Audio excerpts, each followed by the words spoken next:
ta'uddu khulfan wa la 'aran an ta'ida syarran thumma la taf'alu. Al-wa'du bisyarr namanya wa'id. Kata di dalam bahasa Arab, orang Arab tidak menganggap berjanji keburukan, artinya apa? Mengancam, kemudian tidak tepat kepada janjinya itu, yaitu janji untuk mengancam, itu dia tidak menganggap sesuatu yang buruk. Artinya saya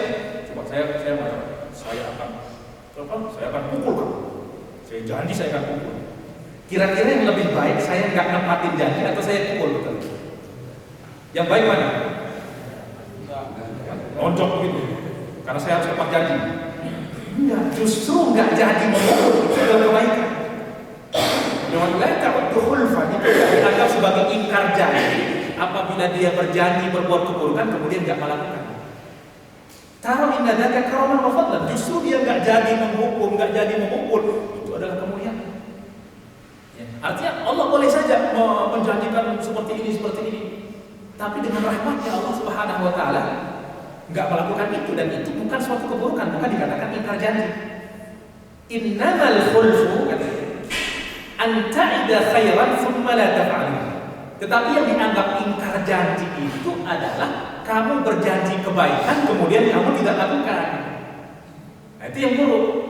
Ya, dia masih belum puas. Qala awjidni dzalika fi kalamil Arab. Coba mana dalilnya dari apa? Dari kalam orang Arab, dari syair Arab lah, syair apa yang menunjukkan bahwa ada perbedaan antara wa'd dan wa'id. Ya, akhirnya beliau mengatakan, baca sebuah syair, al-zala qaul asy-syairi inni wa in wa'adtu aw wa'adtu inni in aw'adtu aw wa'adtu la mukhlifu i'adi wa munjiz wa'di. Ya, inni in aw'adtu aw wa'adtu la mukhlifu i'adi wa munjiz wa'di. Di dalam syair Arab mengatakan, saya kalaupun saya mengancam atau berjanji, mengancam artinya mengancam dengan keburukan, wa'atu atau menjanjikan kebaikan, la mukhlifu i'adi, saya pasti akan mengingkari ancaman saya, wa munjiz wa'di, tapi akan menepati janji saya. Nah, ini di dalam syair jahil. Ya, berarti di situ ada perbedaan antara wa'id dan wa'id itu.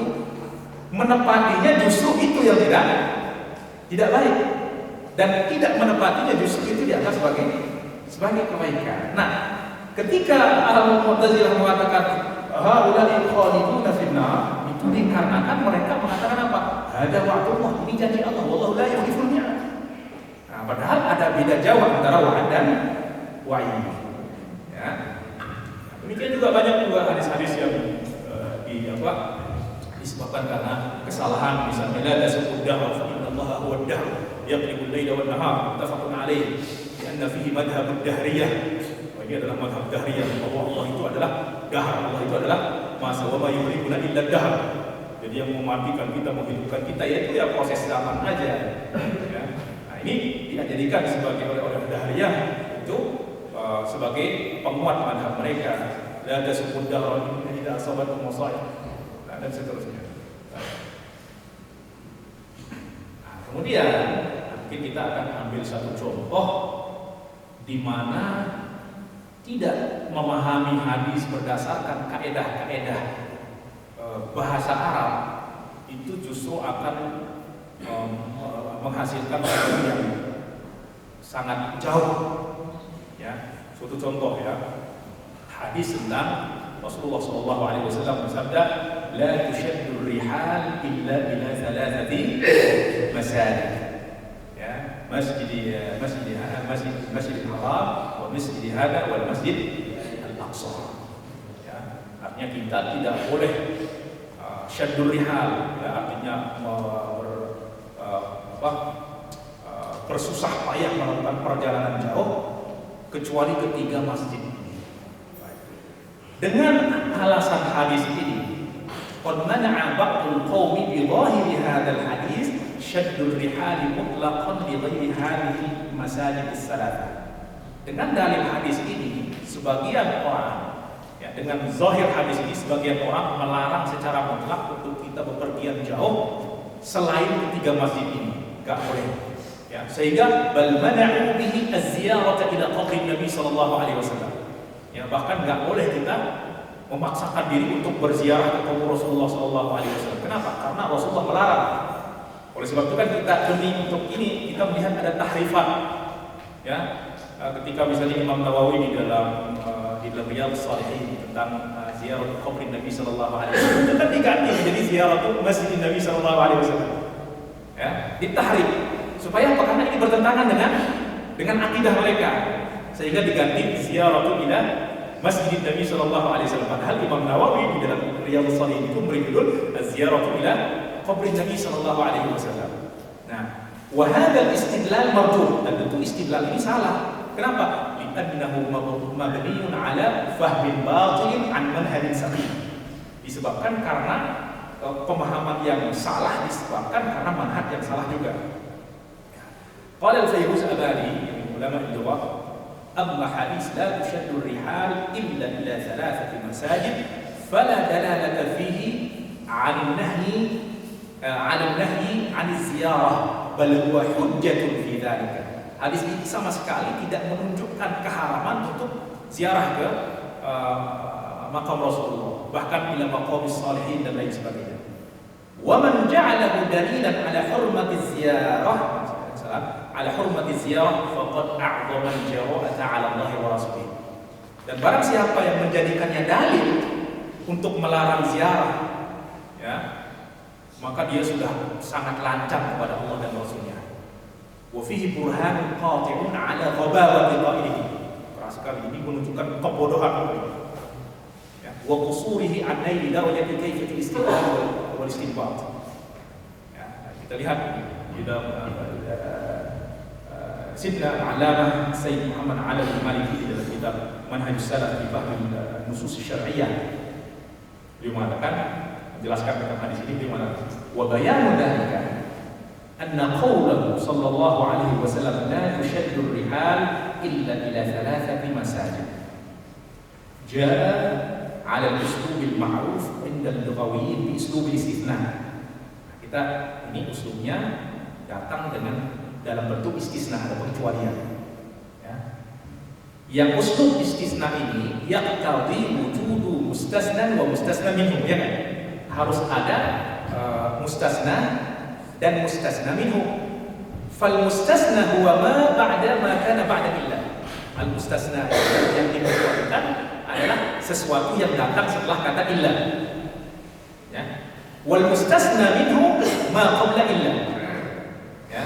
Yang dikecualikan darinya adalah yang sebelum illah itu. Wa huwa la budda minhu, dan di dalam uslub istisna pasti ada mustasna minhunya. Nggak mungkin ada mustasna tapi mustasna minhunya nggak ada. Nah, di dalam hadis ini mustasna minhunya mahdzuf, tidak disebutkan. La tushaddu rihal, ya, illa. Nah, la tushaddu rihal kemana yang apa? Yang dilarang itu kemana? Illa yang dikecualikan itu tiga saja. Yang boleh, yang boleh itu, yang tidak dilarang itu tiga masjid ini. Tiga masjid ini dikecualikan dari apa coba? Mustasna minhunya mana? Dia mengatakan di sini ada beberapa alternatif. Coba kita lihat. Ya. Wa idza nadarna ila al-hadis wajadna annahu qad jaa fi at-tasrih bi dzikri mustasna. Ini kita lihat mustasnanya sudah jelas, yaitu salasatu masajid. Wa ma ba'da, yaitu setelah ilal. Wa lam ya'ti dzikrul mustasna minhu. Tetapi di sini tidak ada mustasna minhunya. Wa huwa ma qabla illa. Fala budda idzan min taqdirihi. Maka ya harus ditakdirkan, karena enggak mungkin ada yang dikecualikan tetapi yang mustasna minhunya enggak ada. Ya, baik. Fa in faradna anna al-mustasna minhu qabr. Ilah katakan tadi mereka mengatakan hadis ini menunjukkan larangan untuk ziarah kepada kubur Rasulullah atau kubur sholihin, al-awliya dan lain sebagainya. Kemudian kita mengatakan la tushaddu rihal ila qabrin illa ila thalathati masajid. Tidak boleh melakukan perjalanan jauh, ya, ke kuburan, ke kubur kecuali ketiga masjid ini. Nyambung enggak? Tidak boleh, ya, tidak boleh pergi ke kuburan kecuali ketiga masjid ini. Lah enggak mungkin, al-balaghah an-nabawiyah itu enggak mungkin seperti itu. Kenapa? Kenapa? Karena al-mustasna minhu itu labudda an yakuna al-mustasna labudda an yakuna min jinsi mustasna minhu. Ya, harus satu jenis. Ya, coba saya bilang, qamal qaum illa himaran. Bisa enggak? Semua kaum berdiri kecuali seekor keledai. Bisa enggak? Ya enggak bisa. Ya. Kalau kita bilang qamal qaum illa zaid, ya bisa seperti itu. Kenapa? Karena kaum ini adalah satu jenis. Tapi kalau tidak satu jenis enggak bisa. Jadi al-mustasna itu labudda an yakuna min jinsi mustasna, itu adalah kaidah yang tidak bisa. Nah, maka atas dasar apa kita mengharamkan ziarah kepada kuburan dan lain sebagainya? Dengan hadis ini tidak ada istidlal batil. Ya, baik. Kemudian fala wal aslu an yakuna al-mustathna min jinsi al-mustathna minhu fala yasluhu an takuna hiya al-mustathna minhu. Dan kubur ini tidak mungkin. Ya, tidak mungkin. Baik. Kita lihat di lafaz masalah anna lafdhu makan. Oke. Mungkin yang mustasna minhu ini kata makanannya tidak boleh bepergian jauh ke suatu tempat kecuali 3 masjid ini. Tempat ini lebih umum. Ya. Fayakun ay al-huwa al-musamma bi umum al-hadis. Fayakun as-siyaq al-muqaddar al-mansukh bi Rasulillah sallallahu alaihi wasallam la tushaddu ar-rihal ila makanin illa ila thalathati masajid. Ya, tidak boleh melakukan perjalanan jauh ke tempat kecuali ke 3 masjid ini. Wa ma'na hada, artinya apa? Artinya kita tidak boleh pergi untuk berbisnis. Ya. Mau ke Amerika untuk berbisnis, mau ke dan enggak boleh juga pergi ila talab ilmi, jauh-jauh dari Depok ke Kuningan, haram juga. Kenapa? Karena la tushaddu rihal ila makan. Berarti apa yang saya lakukan dari Depok ke sini pun haram.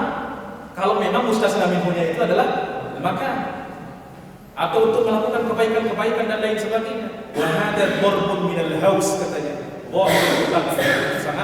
Sangat batil sekali. La yaqulu bihi ahadun minal ulama anna as-safar li talabi rizqi wa talabi ilmi wa ziyaratu al-awliya wasilatul rahim, itu enggak ada yang mengatakan haram berdasarkan hadis ini. Ya, berarti tidak bisa ditakdirkan mustasna minhunya maka. Nah, oleh sebab itu Al-Hafidz Ibnu Hajar mengatakan, qala Al-Hafidz Ibnu Hajar, qala ba'd al-muhaqqiqin illa thalathati masajid al-mustathna minhu mahdud, fa imma an yuqaddar 'aman fa yasir la tushaddu ar-rihal ila makanin illa ila thalatha aw akhass min dhalika. Wala sabila ila al-awwal. Adapun yang pertama, takdir yang pertama yaitu makan itu enggak mungkin kan? Ya. Enggak mungkin kita takdirkan mustasna minhunya itu adalah la tushaddu rihal ila makanin.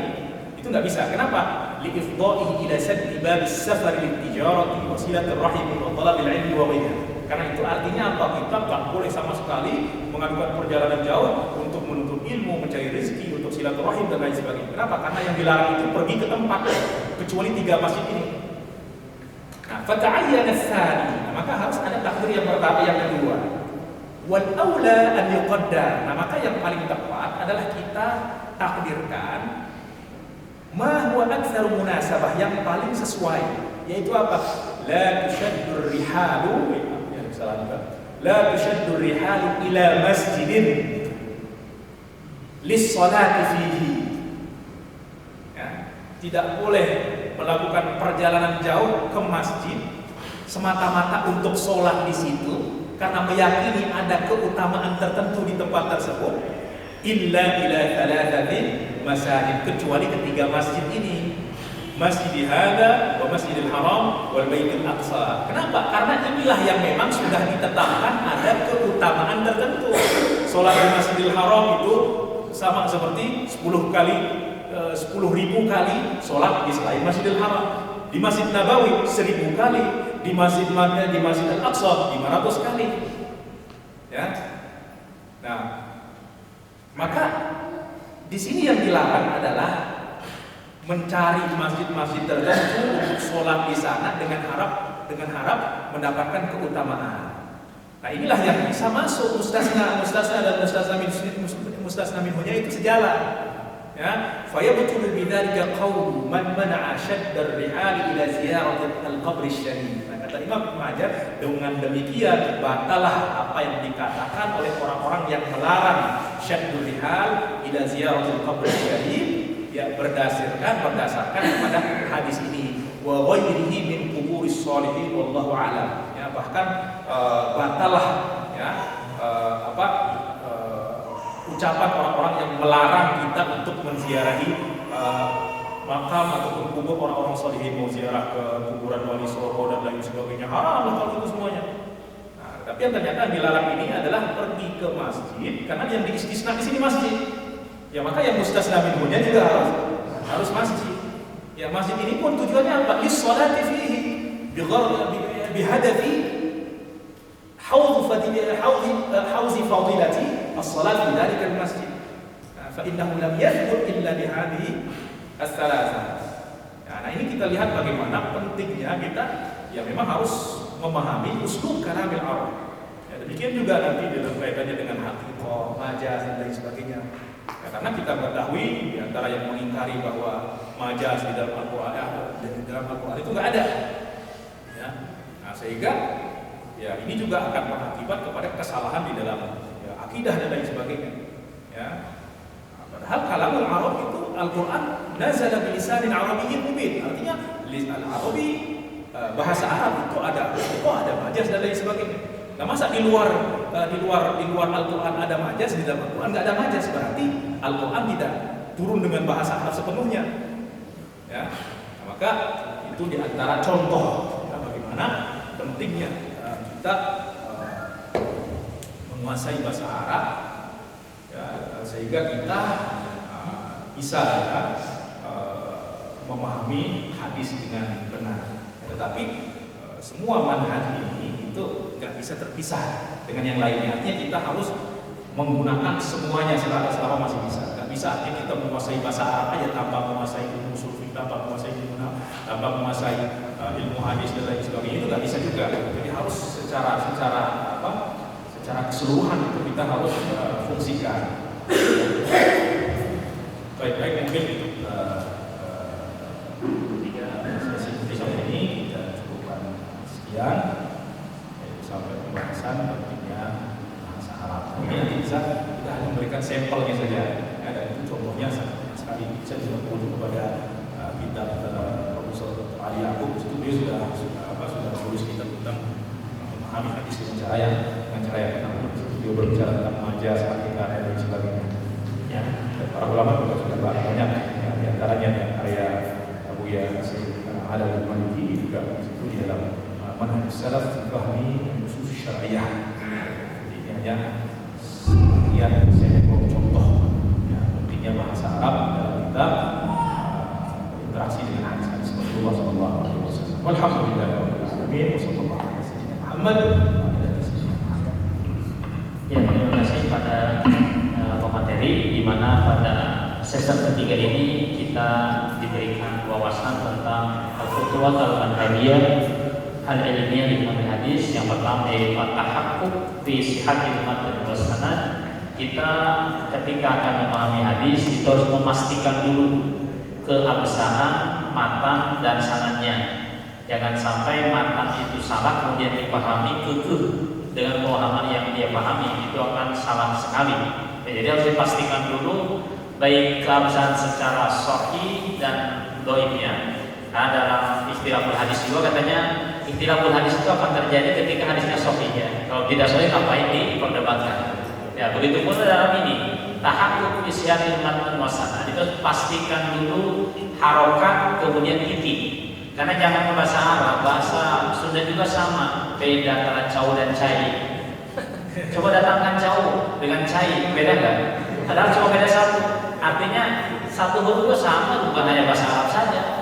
Apalagi kalau bahasa Jawa ada tempe kan, nah itu ada yang beda ya.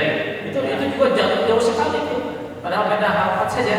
Mananya coba datangkan sini. Nah itu, artinya perbedaan itu ada. Nah, makanya ketika orang itu ya tidak paham akan bahasa Arab. Saya lihat Masya Allah ini tulisan sangat renyah sekali. Ya, saya kira gini ya, Kalau orang Arab saja salah dalam memahami Arab, apalagi orang Indonesia. Ya. Dan yang tadi yang dengan wine aja salah, padahal mereka orang Arab. Ya. Artinya apalagi kita yang baru-baru belajar hadis ataupun yang baru-baru hijrah, tiba-tiba menyalahkan tradisi-tradisi yang sudah ada, kan sangat kacau sekali ya. Saya lihat ini, masya Allah, saya juga baru paham ini kok sampai segininya ya. Untuk memahami hadis, untuk istimbat hadis itu kok tidak mudah sekali. Bahkan diceritakan oleh kiai saya, usul fikih itu sangat erat hubungannya dengan hafal. Ya, kalau orang tidak paham lafal Arab, tidak mungkin dia paham usul fikih. Usul fikih itu masuk ada ya. Itu karena perbedaan kalam Arab. Apakah ada tadi ada istilah hadis, kemudian ada taksis, ada am. Nah itu kalau tidak paham bahasa Arab maka sulit untuk memahami apa yang dimaksud oleh Rasulullah SAW. Maka benar ketika Nabi mengatakan Allahu imro'an, semoga Allah memberikan cahaya pada seseorang yang mendengar apa yang dia dengar, boleh menyampaikan apa yang dia dengar, bi ghairi ziyadatin wala nuqsanin, tanpa ditambah satu huruf pun, tanpa dikurangi satu titik pun. Karena tadi beliau mengatakan menurut ulama yang keras, seorang salah dalam mengatakan hadis itu termasuk takdim ala Rasul. Ya. Jadi seseorang yang salah membaca hadis, baik itu harokatnya atau titiknya, bagi ulama yang mutasyaddid itu termasuk man kadzdzaba alayya muta'ammidan falyatabawa qamilan. Jadi kalau itu dengan terjemahkan baik, yukhsha dikhawatir. Jadi berikan terjemahan. Ya, kali tidak ada titik kan terjemahan. Ya, ini lebih aman. Ya silakan, mungkin masih ada waktu 10 menit ya. Yang mau ya silakan.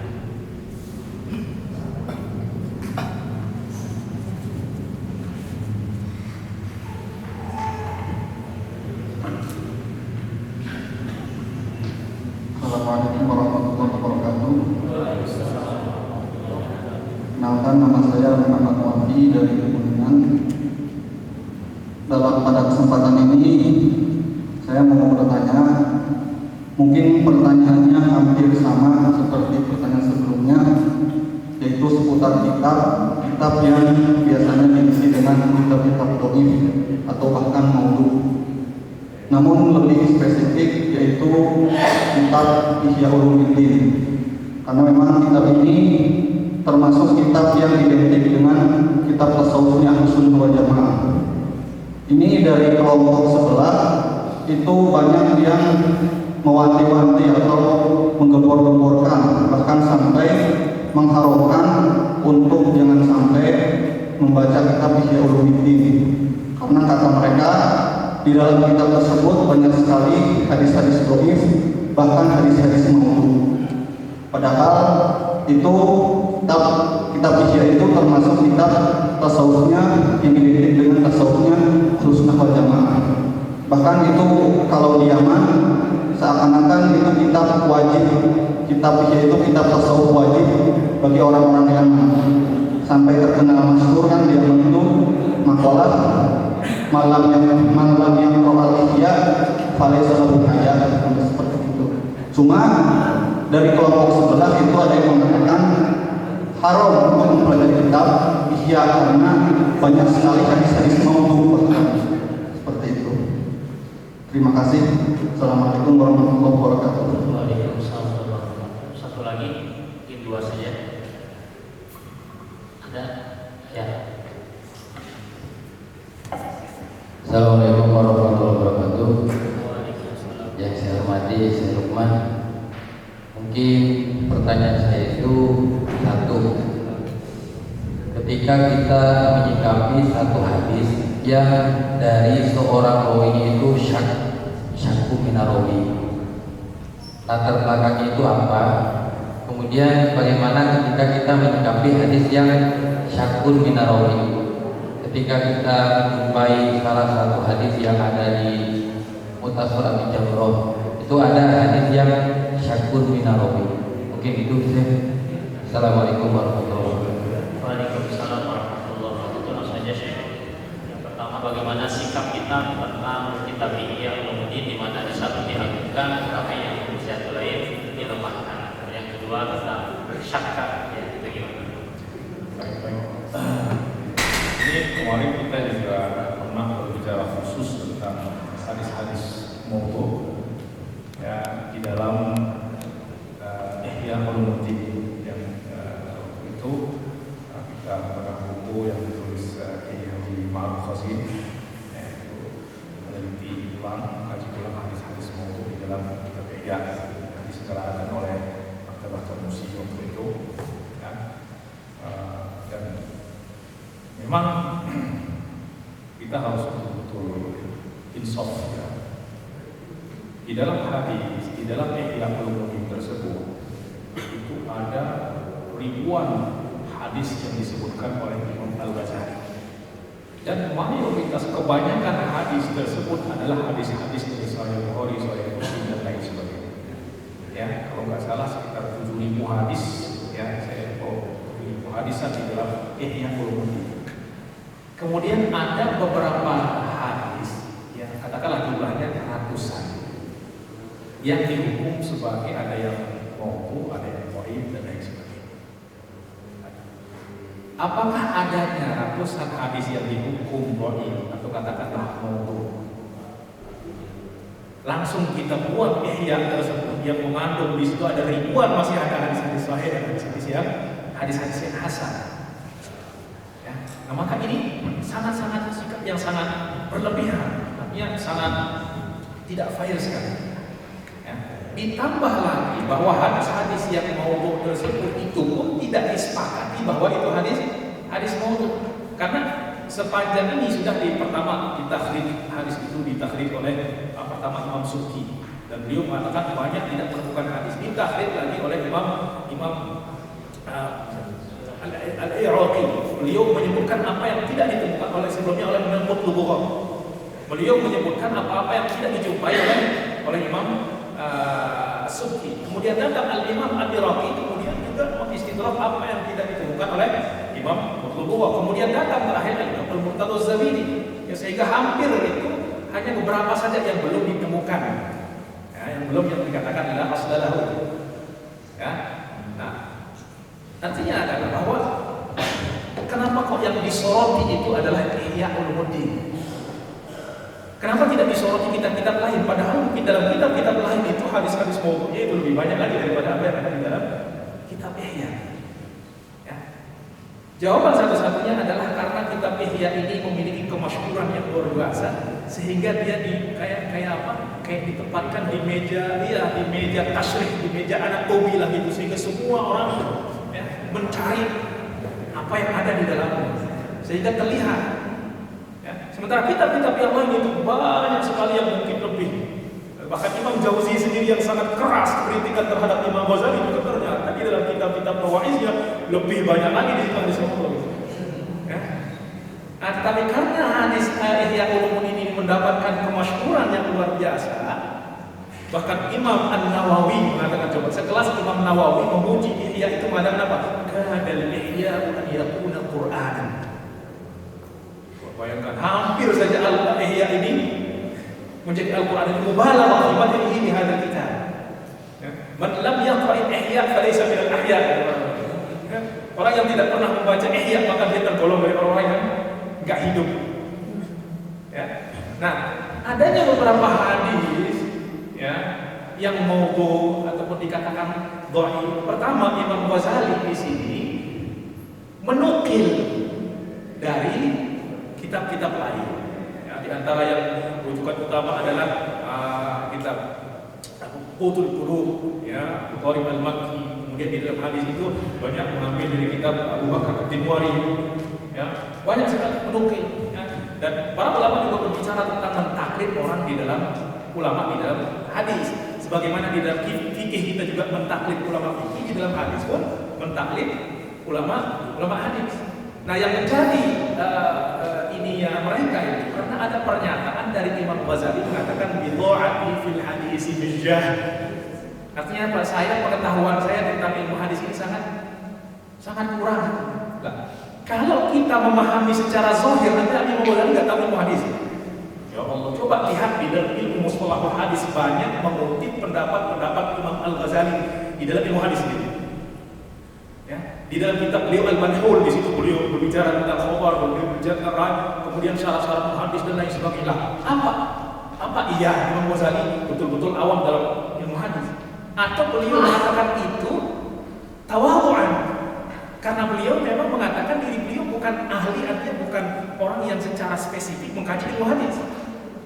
Ya, bahkan Imam Syafi'i yang digelari sebagai Nasirus Sunnah, ya, itu masih mengatakan kalau menurut ahli hadis ini sahih, ya udah ikuti mereka. Lah padahal beliau sudah digelari sebagai Nasirus Sunnah. Apakah itu artinya ucapan beliau kita pahami bahwa beliau nggak paham hadis? Enggak. Tawadhu'an minhu. Ya. Nah, maka sekali lagi bahwa ya, kitab Ihya ini, ya walaupun memang kita akui ada hadis-hadis mau, tetapi tidak semuanya apa yang dihukum oleh misalnya banyak yang menghukum hadis mau di dalam Ihya itu adalah Imam Ibnu Jauzi, ya, dan ditakim oleh Imam As-Suyuti. Ternyata apa yang dihukum oleh Imam Jauzi itu enggak semuanya mau. Oleh sebab itu kesimpulan para ulama, Imam Ibnu Jauzi ini termasuk dari ulama yang mutasahil di dalam menghukum hadis tersebut sebagai hadis yang maudhu. Ya, kenapa? Karena ketika diteliti ternyata ada hadis-hadis hasan kok dimasukkan di dalam hadis maudhu. Ya, oleh sebab itu Fakir juga sedang ada rencana ya untuk mengumpulkan semua hadis-hadis Imam Ghazali. Ya, walaupun ini sudah dilakukan oleh para ulama terdahulu, ya, tapi lebih menyoroti lagi ya secara apa? Ya, mudah-mudahan bisa terrealisasi, yaitu mengkaji ulang kitab Ihya Ulumuddin seluruh hadisnya. Ya, mudah-mudahan Allah memberikan taufik. Ya, karena bagaimanapun juga Ihya ini di kalangan kita itu merupakan ya pegangan, ya, dan semua ulama sunnah ya itu menjadikan Ihya ini sebagai pegangan mereka. Ya, walaupun mungkin ada tentu ulama-ulama lain ya tidak sependapat dengan beliau, tetapi kandungan Ihya itu tidak bisa diingkari. Bahkan ulama-ulama yang mengingkarinya itu mengikhtisar kitab Imam Al-Ghazali. Coba Minhajul Qasidin itu punya siapa itu? Ya, Imam Ibnu Qudamah. Kemudian Mukhtasar Minhajul Qasidin itu siapa? Imam Ibnu Jauzi. Minhajul Qasidin itulah mukhtasar dari Ihya Ulumuddin. Mukhtasar Minhajul Qasidin adalah ya mukhtasar dari Ihya Ulumuddin. Siapa? Bahkan Imam Jauzi sendiri yang mengkritik Ihya, mengikhtisar